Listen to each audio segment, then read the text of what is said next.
The rotors spin to a stop. The hatchway swings to the ground. And the man with the most powerful job on Earth steps into view. Nobody else gets to do this. Nobody else in the entire world gets to transport heads of state like we do. When the President of the United States flies from the White House, he travels only in an unmistakable green and white aircraft. 200 feet, 60 knots, 3/4 of a mile away. All you really see are the White House, the fountains, and you know this is it. There's no room for failure, there's no room for incompetence, both mechanical and human. Journey behind the scenes into a top-secret world few have ever seen. Fly on board Marine One.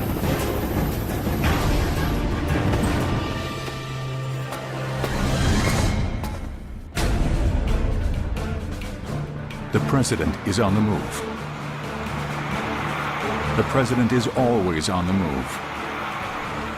Wherever the Commander-in-Chief needs to travel, a Marine Corps helicopter is always standing by. The situation dictates that it's better for the President to travel on a helicopter. We're going to be ready. Today, a squadron of Marine helos are deploying to meet the President at a school in New Jersey. The mission is a routine lift.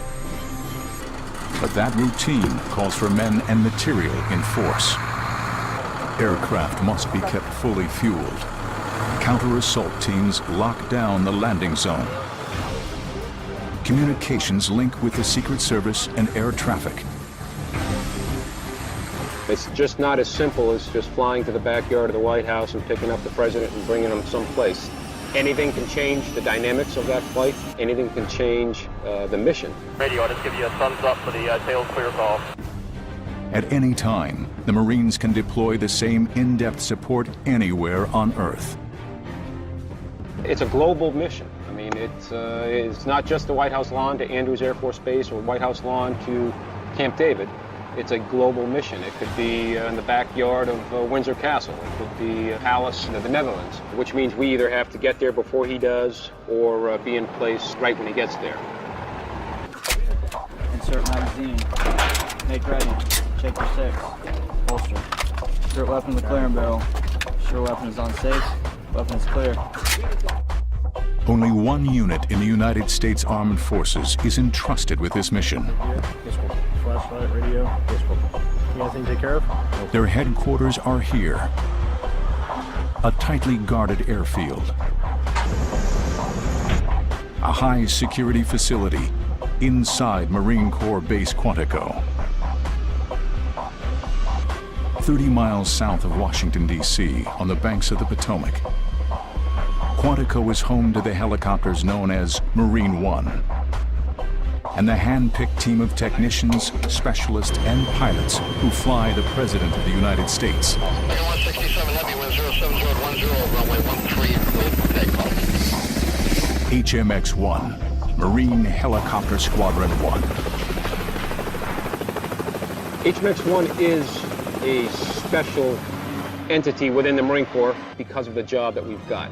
My predecessor said it best in that we aren't a bunch of special Marines doing an average mission. We are a bunch of average Marines doing a very special mission.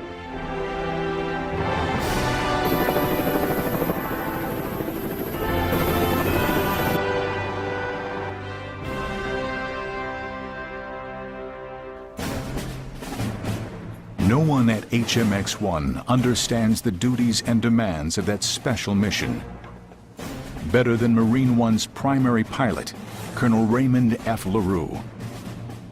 His call sign, Frenchie. Even the President calls him the Frenchman. More than a pilot, the Colonel also serves as HMX-1's commander. Once Air Force One pulls into the chocks, he's on the T. With over 700 men and women at his command, Colonel LaRue runs the largest aviation squadron in the Marine Corps and one of the most complex. 3 and 4, you've got to spin and get to the tail of Air Force One in the most expeditionary fashion and then shut your rotors down. We are Marines. And what does that mean? We grow Marines with an ethos of we can do anything. And keep throwing walls in my way, we're not going to back off that wall. We're going to find a way to go around it. And that's not just me, that's every Marine. Marine One is not a single helicopter. Flying the President calls for an entire fleet. 35 aircraft, 4 entirely different models. 2 cargo copters handle support functions. The twin-rotor Sea Knight, often called the Frog, and the 16-ton Super Stallion.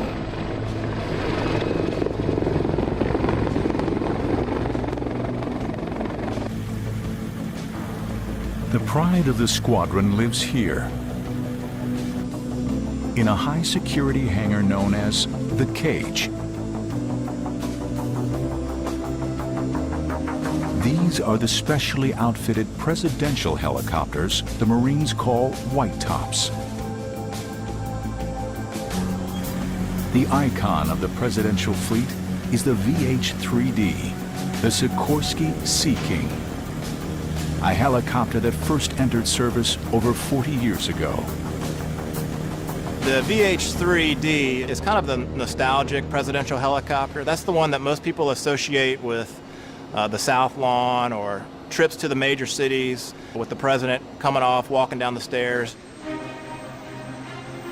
With 2 turboshaft engines, these birds cruise at up to 150 miles an hour.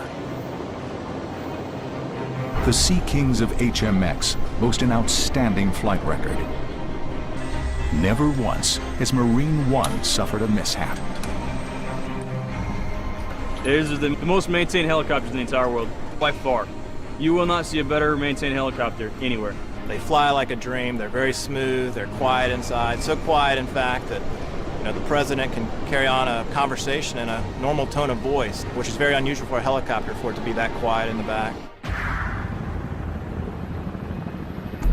When the VH-3 flies an executive lift, the crew numbers just 3 Marines: pilot, co-pilot, and crew chief.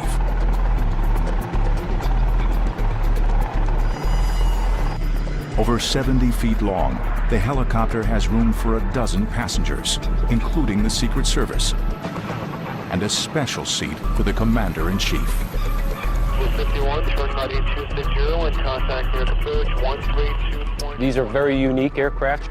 The communication suite that has to go on board, for all intents and purposes, it's a flying Oval Office to some degree. Search Company 320 is 9.78 thousand. You also have to imagine that if you are flying the President of the United States around in an aircraft as low flying as, say, a helicopter, that there's other entities that have to go into flying that platform. Those entities include sophisticated defenses to protect the President. DoD restrictions keep Marine One's features top secret.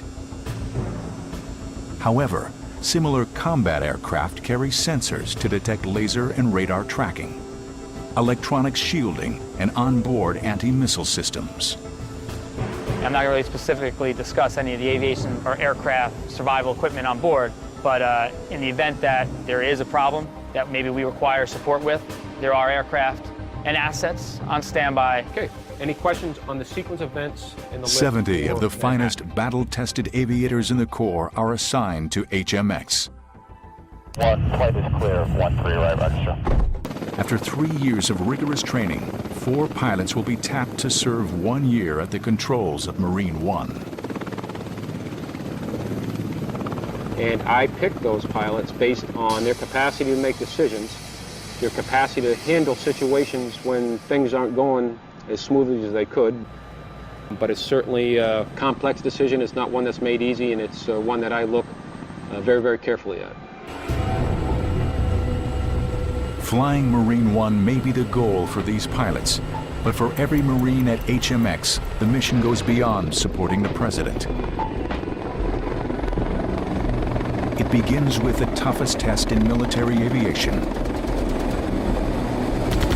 Flying warriors into the heat of battle.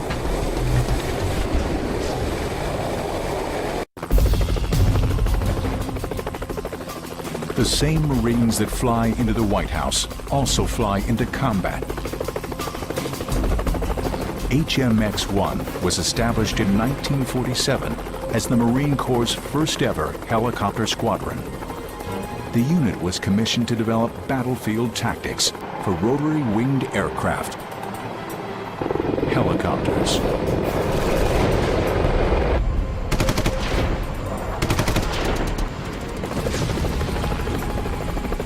Today at Quantico, HMX helos are dropping an assault team by fast rope.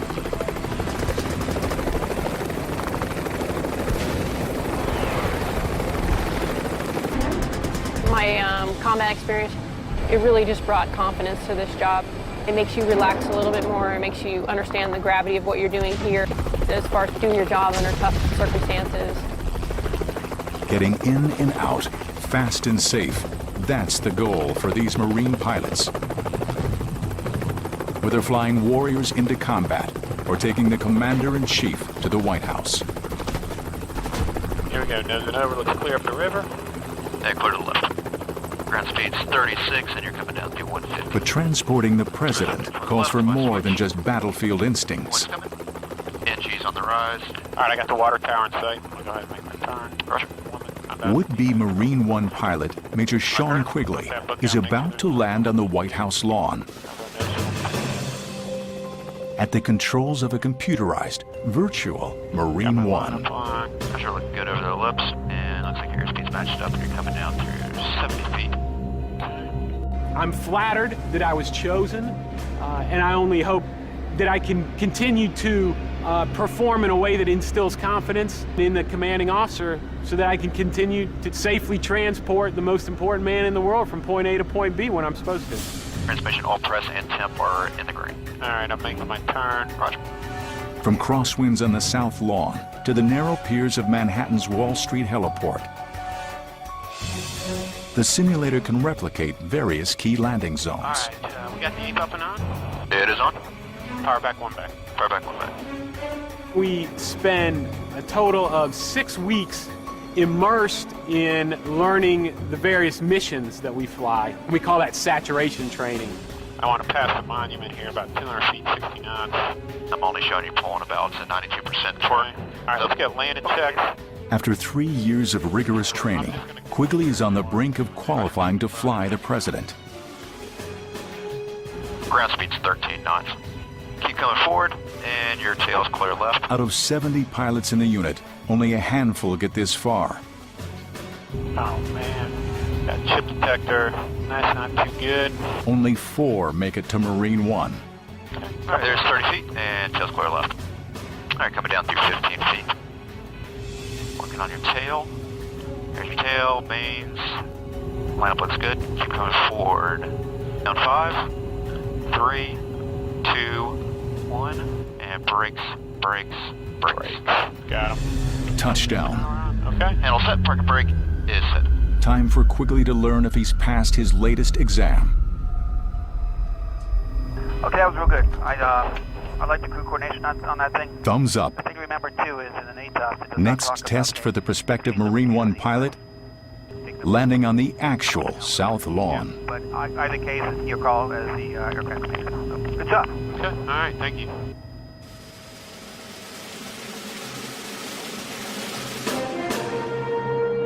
Pilots are not the only crew members held to a standard of presidential perfection.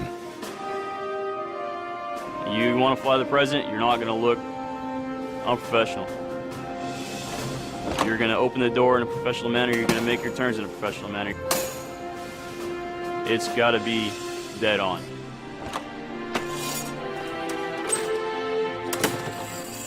Sergeant Nicholas Green is a Marine One crew chief. Part color guard, part ground crew. The crew chief handles the hatches, safety, and ceremony on every presidential lift. It's a large weight on your shoulders. You definitely have a lot to stand up for when you're in front of that helicopter.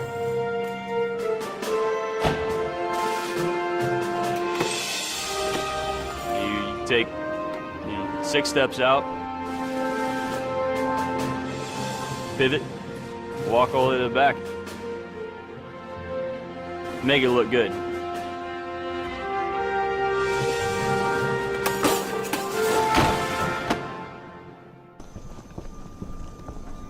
For Major Sean Quigley, today is game day, the test that will make or break his chance of flying Marine One. Landing on the White House lawn at the controls of a presidential white top. Flight 45, heavy close full at the Foxtrot, taxi right, Bravo to the ramp, mile to the ground, point down, okay?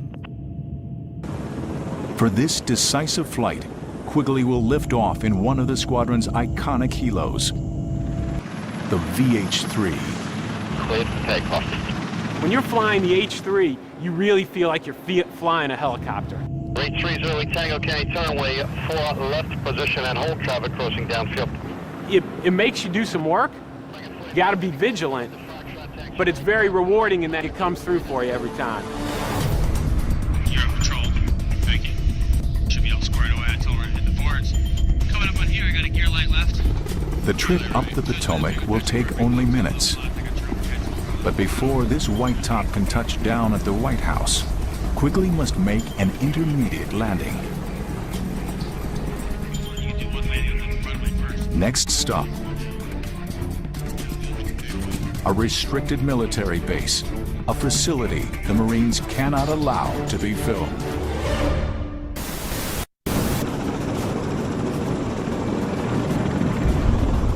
You're on patrol. Thank you.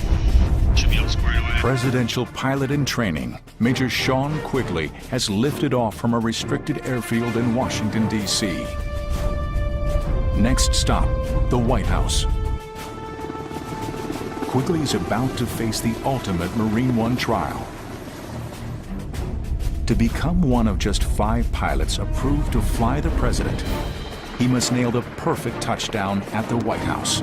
Not once, but 10 times. All right, so I'm going to set up from over here. Yeah, even though. Yeah. Major Scott Volkert, veteran Marine One pilot, will monitor his every action.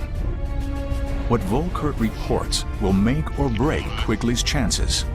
Not every person that starts the Marine One syllabus will make it all the way through to become a Marine One pilot. There's 50, and you're clear left. Toes coming. Okay. Again, that's how you want to do it. You just keep that line right between you. Quigley must navigate an invisible maze through tightly restricted airspace. Okay, there's 200 feet. Okay, so I'm a little high and a little fast. Security regulations and heavy traffic at Reagan National Airport confine Marine One to a narrow, low-level flight path. There's your 200 feet. There's your 60 knots. I wouldn't have gotten too far over there. You're probably pretty good here.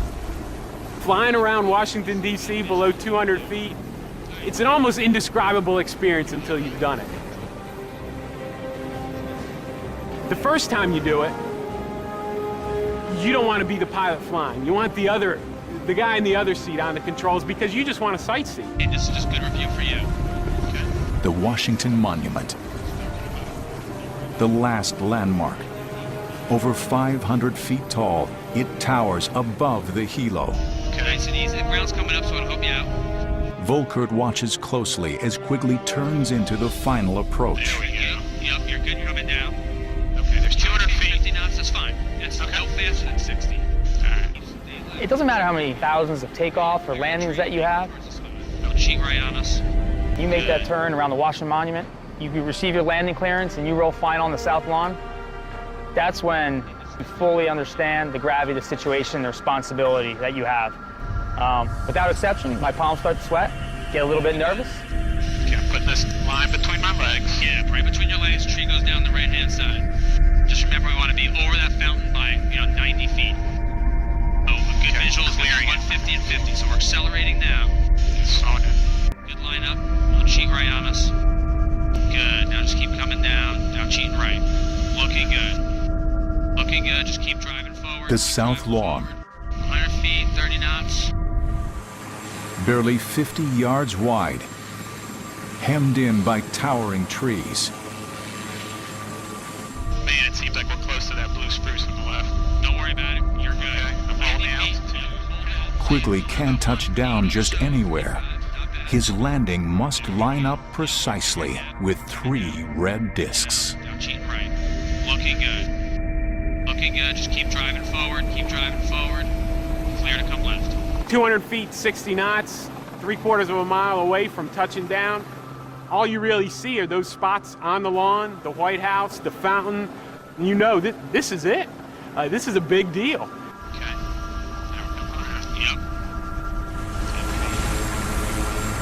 Hovering 10 feet above the ground, one final maneuver. Quigley must rotate to line up the helo's wheels with the landing discs, each just 6 feet wide. Okay. Now we're coming around. Yep. 10 feet. When you are landing that helicopter, it's you. 15 feet back. It's all you. And that is a rewarding feeling. All right. 10 feet. Settle down to your 5. Looking good. And you're 20 feet back. Creeping it forward. Okay. 15 feet back. 10. 5. 4. 3. 2. 1. There's the edge right there. Roll forward. Roll forward another foot. 6 inches. Brakes, brakes, brakes. Brakes are set. Feet are off. Power's over. What do you think? It looks pretty good on this side. Looks good on this side. Okay. Touchdown. Next challenge, the perfect White House takeoff. Good APU. Yeah. Two's coming back, you're flying the head right to the right side. And after that, Quigley must repeat the entire process 4 more times before nightfall. Keep right up to 105, fly straight out. Once we get out there, just like Anacostia, we'll go button hook and come right back in. Come right out towards, basically towards the bridge over here. You know what I mean? World War II Memorial. Right over World War II. Pretty much, we'll just button hook back. Just, you know, just inside the basin. That's very humbling. Very humbling. It was harder than I thought it was going to be. I've ridden over there a couple of times, and that's pretty simple. You make sure the turns are matched, and you talk on the radio. This time, it seems smaller. The boards were smaller. The lineup lines were shorter. It was as if it was almost miniature. All right.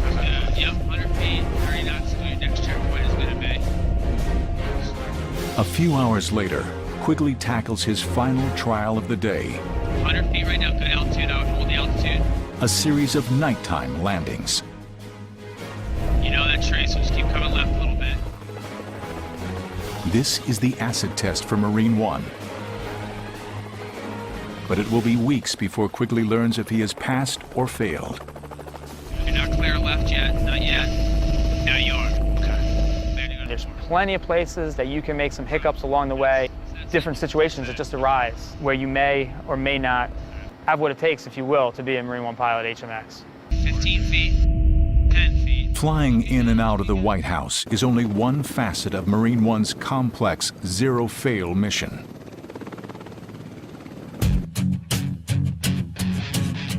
Presidential flights that begin overseas or across the country complicate operations. HMX must ship a detachment of helos by cargo jet to arrive before the president. Today, HMX maintenance techs are breaking down a pair of white tops for a long-distance flight aboard a C-17 cargo jet. Destination, Bangkok.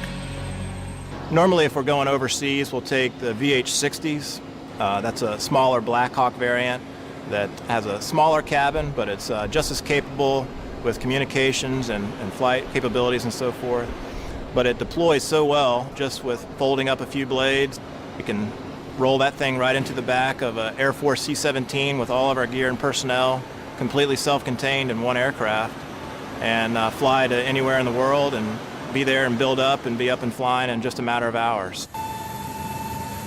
The United States is the only country on the planet that supports its commander-in-chief globally and does that with its own assets. There is no other foreign country, even when they come to this country, that bring their own assets to fly their commander-in-chief.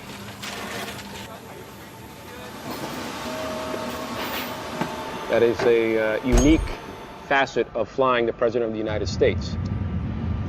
By the time that the boss steps off the bottom step from Air Force One, we're ready.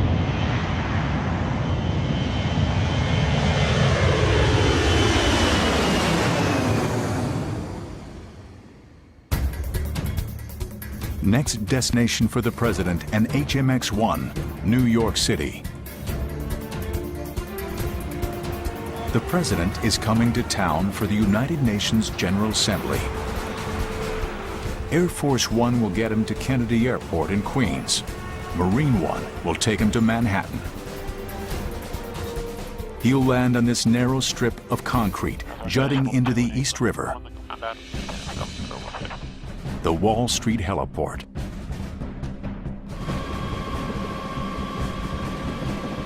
Like every mission, the work begins on the banks of the Potomac at Quantico and HMX-1. Okay, the mission flying the President to the Wall Street pad today in support of the United Nations General Assembly, which makes things a little bit more complex for us in that there's probably going to be a whole lot more helicopter traffic in and around Manhattan than normal. Preponderance of that traffic is going to be centered around the Statue of Liberty, but there is some coming down the East River and going over to the Hudson River, so we'll be wary of the fact that it could be a very, very densely populated airspace today. Okay, the Wall Street pad, we've all landed. It's akin to landing on a ship. 3 days before the mission, a Marine advance team hits the pad at the Wall Street heliport. You can really box yourself in if you land 3 before 4, and you can't really help it. Major Rick Barnes and Major Kevin Duffy will block out the exact choreography for the presidential landing. To avoid calling attention to their work, the Marines dress in plain clothes instead of uniforms. This is where I want your nose wheel, and then as they're coming in, you direct them and then you get out of the way. Stand over here and hold it more forward in the seat. You tell them the number usually, and they you can, but everything looks good here. This is where we'll put Nighthawk 2. Across town from the Wall Street helipad, a full-scale military landing is underway. The U.S. Marines are setting up a beachhead at John F. Kennedy International Airport. For the next 96 hours, this secluded corner of one of the world's busiest transit hubs will be transformed into a high-security military base. It's huge. It's very surprising to a lot of people, the effort that goes into it. If we think about just our squadron alone, we have 70 people here just for the helicopter movements. You got Secret Service, White House Communications Agencies, White House Military Office. It's a lot of people.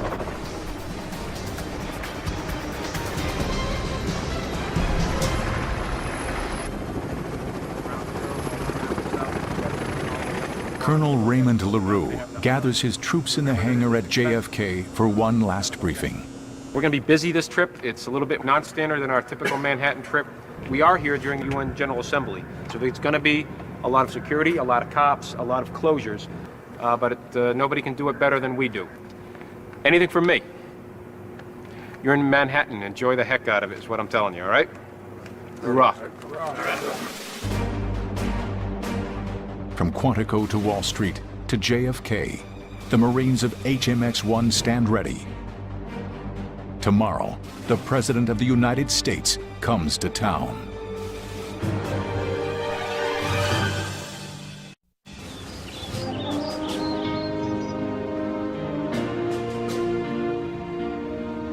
The south lawn of the White House, the President's backyard, a place for receptions and ceremonies where children roll Easter eggs each spring.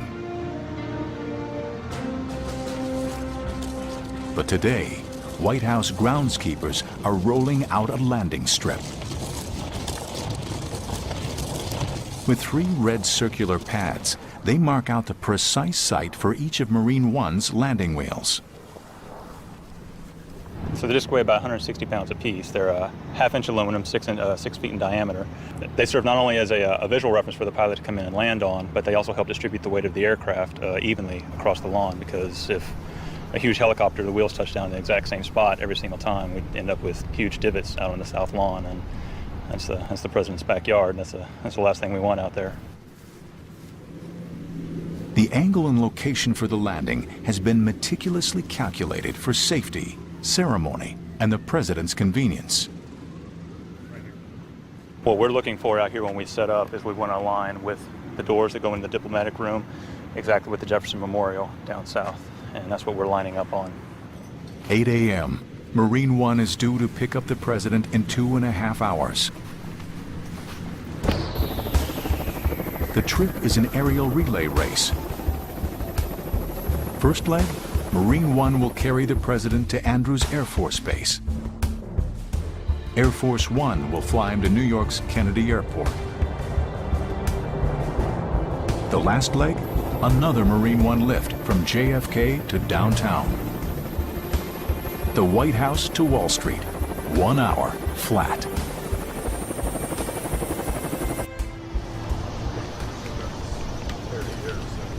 That's true. 20 minutes before takeoff, guests and the press corps are ushered into viewing areas around the South Lawn. Every time we land on the South Lawn, there's hundreds of people out there that are seeing the president off or there to greet him. At 10:24, right on time, the presidential white tops appear on the horizon. One helo heads straight for the landing pads.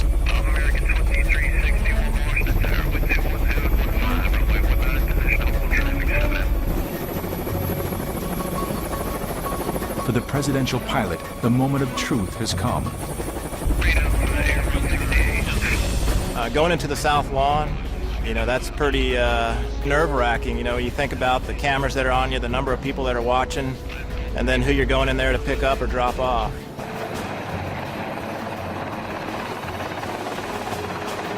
First time I landed on the South Lawn, it was overwhelming. I couldn't believe I was doing it. We have to land on these little boards that are kind of small. I couldn't believe that I hit them. You try not to be overwhelmed with it because you still have a job to do, so you keep your focus, and then afterwards is when you sit down and go, you know, that was actually pretty cool, and I feel very lucky for being able to do it.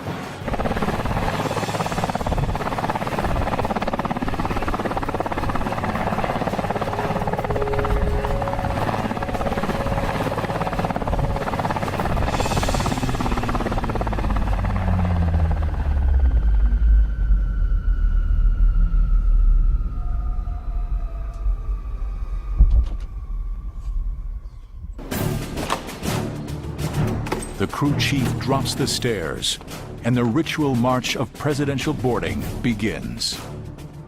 You open the door, you step out.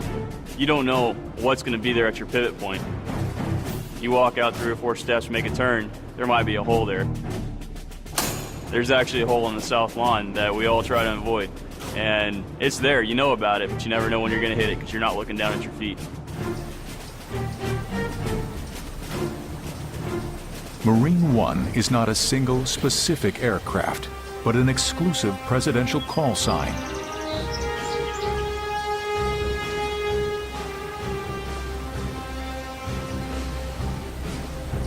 Only after the president steps aboard does this VH-3 become Marine One. The white top turns towards the southeast. Next stop, Andrews Air Force Base, home to the world's most famous plane. Reach 308 Tango, start your right turn heading 100, climb maintain 5,000. In the sky above Washington, 2 identical helicopters join the president's white top in an aerial dance of deception. A security tactic called the shell game. Wherever HMX-1 flies the president, doubles shadow Marine One's every move. A protective smokescreen to disguise which aircraft carries the man. Only the Marines know which of these green and white lookalikes transports the commander-in-chief.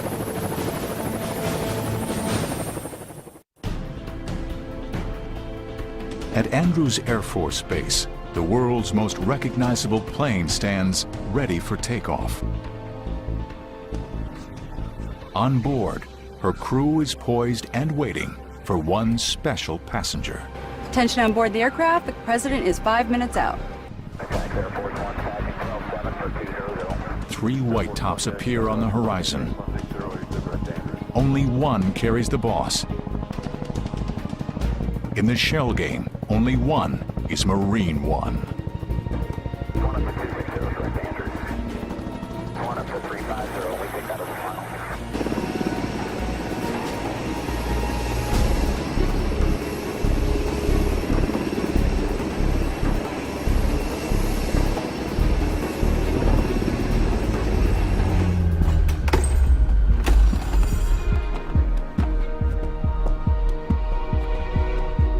There's a lot of stress involved in our job. It's not combat stress. You're not getting shot at. You're not worrying about supporting other Marines anywhere else. You're worried about supporting the President of the United States. That's a big load to carry.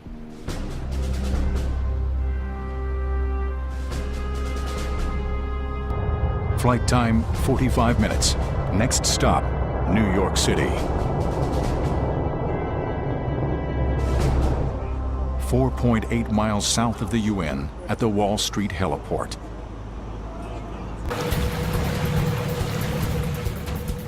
Access to the pad is strictly controlled. Patrol boats sweep the harbor. Bomb-sniffing dogs and explosive experts check every vehicle. Secret Service counter-assault teams take position. The weather, mild. Wind out of the northeast. T-minus 22 minutes.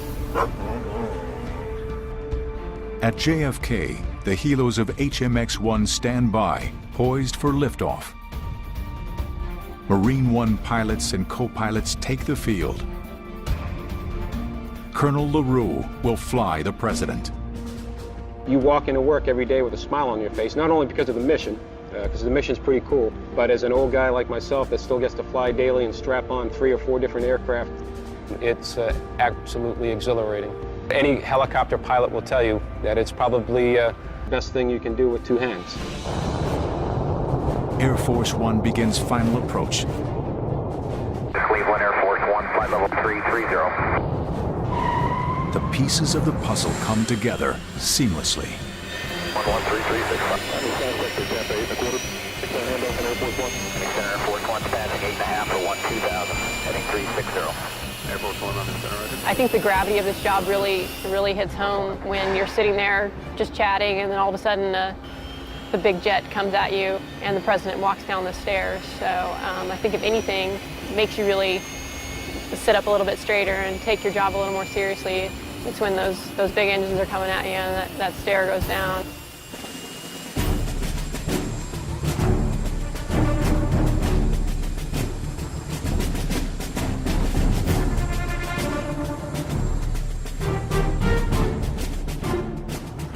You're standing there at attention for 30, 40 minutes at a time. You know, he says he's coming.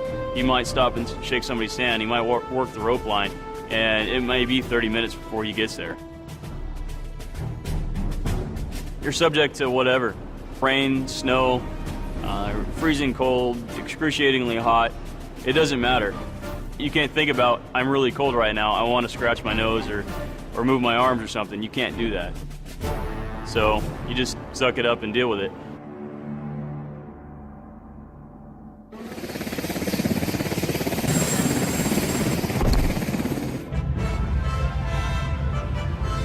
The President of the United States is in the hands of Colonel Raymond LaRue. Nighthawk, 1 and flight. The lift is underway.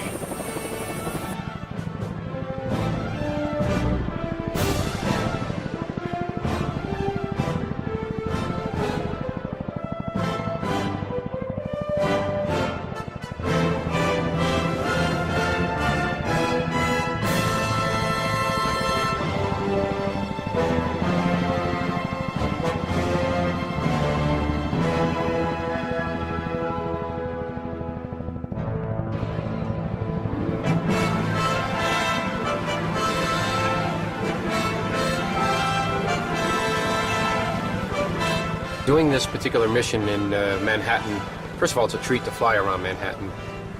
being one of the more majestic cities in our country, when you get to see New York City at 100 feet to 200 feet airborne, that's pretty exhilarating.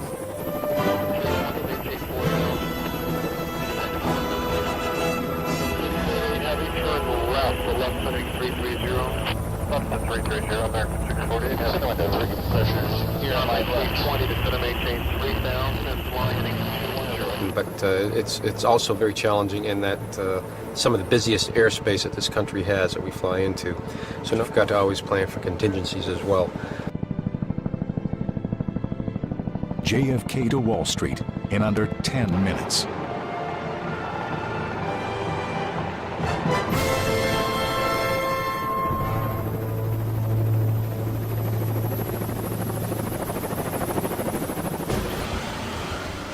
At the Wall Street heliport, the pad is clear.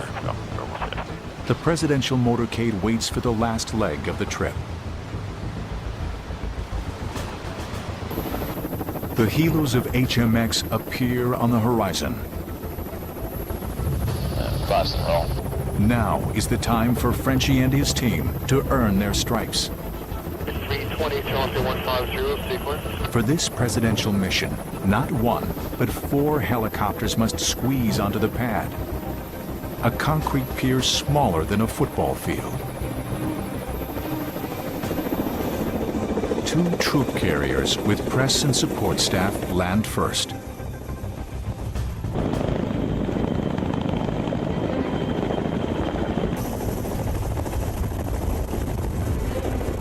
There's a certain portion during the final approach in a helicopter where you have to get into ground effect, which is an aerodynamic cushion of air, if you will. When you're coming in, landing on an elevated platform over water, you really don't get that help from that ground effect until you're actually on the ground.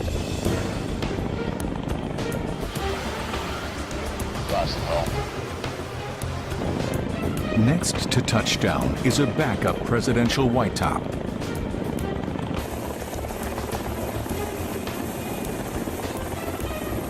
Only then does Marine One begin final descent.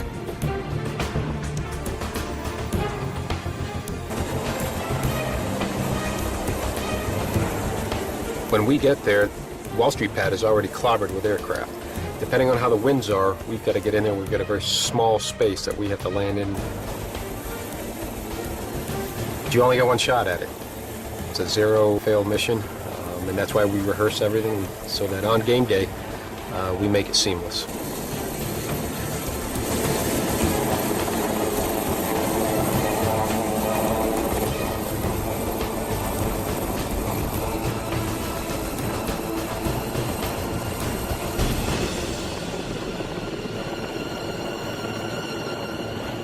Touchdown. The latest in a 51-year string of perfect landings. Once again, the Marines of HMX have delivered. You'll go out there and you'll have the most important person in the entire United States 2 steps away from you. He salutes you as he walks on, he salutes you as he walks off.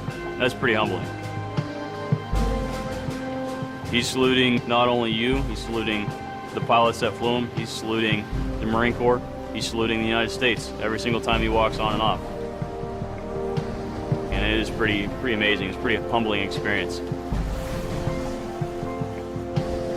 Now, the Secret Service takes over. The president boards his limo for a high-speed run uptown. Transit time from the White House to the UN, less than 90 minutes. Moments later, the helos take off and head for JFK to prepare for the next lift. They're due back on Wall Street in just 43 hours. 1,000 miles away, an HMX team is on the ground in Florida, locking down the next mission. In Quantico, the squadron is wrapping up for trips to Alabama and Kansas. Even if there's not a scheduled lift plan, we'll take a helicopter wherever he goes. We're always there whether we're used or not. And yes, the President does always, if he rides on a helicopter, he rides on Marine One, a helicopter from this squadron. This is the job of Marine One. A military mission that never ends. Wherever he needs to go and whenever he needs to go, we'll be there.